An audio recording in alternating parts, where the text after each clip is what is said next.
இந்திய சாம்ராஜ்யமான பிர்லாவோட மக்கள் கழுத்துல இருக்கிற இந்த ஒரு வரலாற்று பொக்கிஷத்தோட ஹிஸ்டரி எத்தனை பேருக்கு தெரியும்? பல அரசர்கள் வசம் இருந்த கோஹினூர் டைமண்டோட சரித்திர வரலாறுக்கு இணையா பல சாம்ராஜ்யங்கள் வசம் இருந்தது அப்படின்னு சொன்னா நம்ப முடியுதா?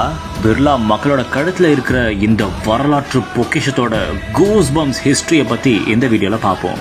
அம்பானி டாடா வரிசையில ரொம்பவே முக்கியமான ஒரு இந்திய சாம்ராஜ்யம் தான் பிர்லா. இப்போ அதோட உரிமையாளராக இருக்கிறது தான் குமார் மங்கலம் பிர்லா. ஆனா நாம இப்போ அவரை பத்தி பார்க்க போறது இல்ல. அவங்க மகள் இந்தியாவையே திரும்பி பார்க்க வச்ச ஒரு வரலாறை பத்தி தான் பார்க்க போறோம். ஆமா, சமீபத்துல பாரிஸ்ல நடந்த லீபால் அப்படிங்கிற உலக புகழ்பெற்ற ஒரு நிகழ்ச்சி நடந்திருக்கு. அதுல பிர்லாவுடைய மகளான அவைடேஷா பிர்லாவும் கலந்துகிட்டு இருக்காங்க. அங்க இருந்த பல பேர்ல இவங்க மட்டும்தான் உலகத்தையே திரும்பி பார்க்க வச்சாங்க.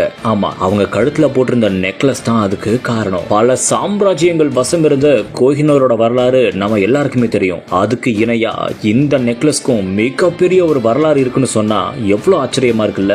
முதல்ல இந்த நெக்லஸ் யார் வசம் இருந்தது தெரியுமா? Duke of Berry Charles Ferdinand அவர் வசம் தான் இந்த நெக்லஸ் இருந்திருக்கு. 1778 இருந்து 1820 வரைக்கும் அவர்கிட்ட இருந்ததா சொல்லப்படுது. அதுக்கு அப்புறமா பிரின்சஸ் மேரி ஆன் கிட்ட இந்த நெக்லஸ் போனதாகவும் சொல்லப்படுது. அவங்க கிட்ட 1851 வரைக்கும் இந்த நெக்லஸ் வசம் இருந்தது அப்படின்னு சொல்றாங்க. அதுக்கப்புறமா ரொம்பவே முக்கியமானவங்க கையில போயிருக்கு. ஆர்ச் டச்சஸ் ஆஃப் ஆஸ்திரியா அவங்களுடைய பிரின்சஸான இசபெல் டி க்ராய் கிட்ட தான் இந்த நெக்லஸ் போய் வசம் இருந்திருக்கு. அது எப்போ அப்படின்னா 1856 இருந்து 1931 வரைக்கும் அந்த நெக்லஸ் வசம் இருந்ததாகவும் சொல்லப்படுது. அதுக்கப்புறமா பல வருடங்கள் கழிச்சு 2018 இந்த நெக்லஸ் விற்பனைக்கு வந்திருக்கு. அப்போ இந்த நெக்லஸ் விற்பனை விலை எவ்வளவு தெரியுமா?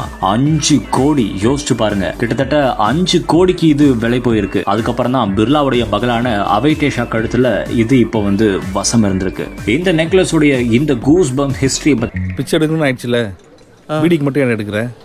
அப்படியே ஒரு குவார்டர் கட்டிங் சேர்த்து எடுக்க வேண்டியதானே?